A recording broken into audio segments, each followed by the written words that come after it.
কানপুর টেস্টের আগের দিন হঠাৎ করে টি-20 এবং টেস্ট থেকে অবসরের ঘোষণা দেন সাকিব।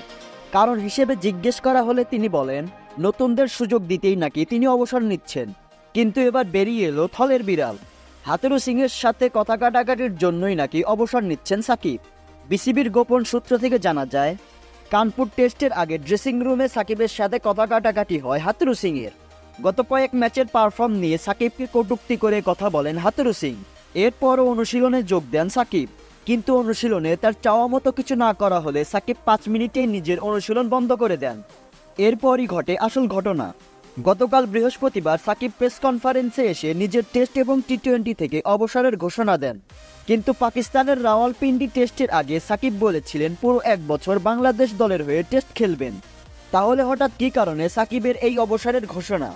সন্দেহটির একদিকেই যাচ্ছে, তা হলো হাথুরু সিং, যার কারণে একসময় অবসর নিয়েছিলেন মাশরাফি বিন মর্তুজা এবং তামিম ইকবাল।